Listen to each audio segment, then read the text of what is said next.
માતાના મઢે જતા પદયાત્રીઓ માટે બસની વ્યવસ્થા અંગે પરિવહન અધિકારીએ વાત કરી હતી। સ્ટોરી રિપોર્ટ બાય કરણ વાઘેલા, ભુજ।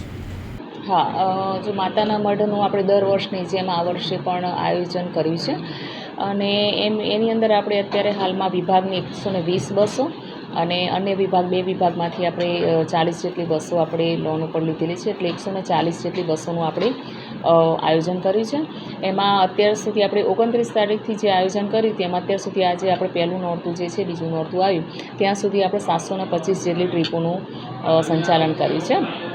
અને એમાં આપણે અત્યાર સુધી 25 લાખ જેટલી આપણને આવક મળી છે।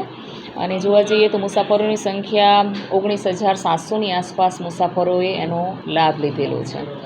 એટલે અંદાજે 70 કે 73,000 કિલોમીટરનું આપણે સંચાલન કર્યું છે। હા, આપણે અત્યારે ભુજ ઉપર એક પોઈન્ટ રાખેલો છે અને એક માતાના મઢે પોઈન્ટ રાખેલો છે, એટલે મુસાફરો પોતે અહીંયા ભુજ ઉપરથી પણ સુવિધા પોતે મેળવી શકે છે જવા માટે અને ત્યાંથી પણ માતાના મઢના પોઈન્ટ ઉપરથી પણ આપણે એ લોકો મુસાફરો આપણે બસોનું મુસાફરી કરે એ માટેનું આપણે પૂરેપૂરું આપણે આયોજન કર્યું છે। હા, તો આપણે ઇન્કમની વાત કરીએ તો ઇન્કમ અંદાજિત કેટલી હશે? ઇન્કમ અંદાજિત આપણને હાલ તો 25 લાખ જેટલી આવક થઈ છે, એટલે હજુ તો આપણું પહેલું નોરતું સુધીની આવક છે, એટલે હજુ આપણે 7મ 8મ સુધી આપણી એની પેસેન્જરોની અવર જવર રહેશે, એટલે અંદાજિત આપણે આવક રાખીએ કે 25 લાખથી પણ અત્યારે વધે